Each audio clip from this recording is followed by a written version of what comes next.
नमस्कार दर्शक बंधु, आज आम जाना आज किसी बचा बचा अनुचिंता। नंबर 1, हृदय समस्त पाखे अच्छी, भावना भी समस्त पाखे अच्छी, परिवर्तन बा समय अनुसार हो जाए। नंबर 2, जदि आप ठीक ताहले किसी प्रमाण करने दरकार नहीं, निजको ठीक रे रखंतु, प्रमाण समय निजे करिवो।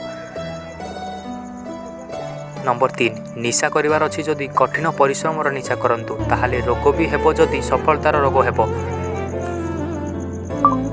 नंबर 4, आजिकल संपर्क को एभली भावी हरईदेवा कि सी तो मत मन पकाओ ना कि पचार ना मु कहीं मो आड़ पचारि।